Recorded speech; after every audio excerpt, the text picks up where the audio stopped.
ఆంధ్రప్రదేశ్ ప్రభుత్వం కీలక నిర్ణయాన్ని తీసుకుంది. గ్రామ వార్డు సచివాలయాలను 3 కేటగిరీలుగా విభజిస్తూ ప్రభుత్వం ఉత్తర్వులను జారీ చేసింది. వివిధ శాఖల సెక్రటరీలను సర్దుబాటు చేస్తూ నిర్ణయం తీసుకున్నారు. సాధారణ విధులు కేటాయిస్తూ ఉత్తర్వులు జారీ అయ్యాయి.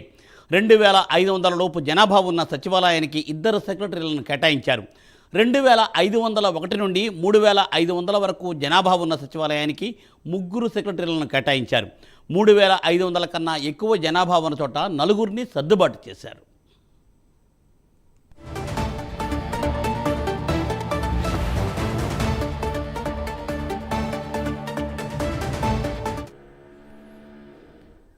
రైట్. ఆంధ్రప్రదేశ్ ప్రభుత్వం కీలక నిర్ణయాన్ని తీసుకుంది. అలాగే సెక్రటరీలను విభజిస్తూ గ్రామ సచివాలయాలు అలాగంటే 3 కేటగిరీలకు విభజిస్తూ నిర్ణయం తీసుకుంది.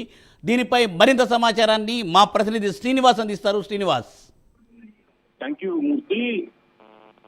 ఆంధ్రప్రదేశ్ ప్రభుత్వం ఒక కీలక నిర్ణయం తీసుకుంది. అంటే ప్రభుత్వం మొత్తం గ్రామ వార్డు సచివాలయం కూడా 3 కేటగిరీలుగా విభజిస్తూ కూడా ప్రభుత్వం ఉత్తర్వులు జారీ చేసింది. అయితే వివిధ శాఖలకు సంబంధించిన సెక్రటరీస్ కూడా సర్దుబాటు చేసి కూడా ప్రభుత్వం నిర్ణయించుకుంది. అంటే గ్రామ వార్డు సచివాలయం సంబంధించి అంటే గత కొద్ది కాలంగా ఈ సమస్య నెలకొంది. ఈ సమస్యను కూడా పరిష్కరించే దిశగా కూడా గ్రామ వార్డు సచివాలయాలను 3 కేటగిరీగా విభజిస్తూ కూడా ప్రభుత్వం ఉత్తర్వులు జారీ చేసింది. సాధారణ విధులు కేటాయిస్తూ ఉత్తర్వులు జారీ చేసింది ప్రభుత్వం.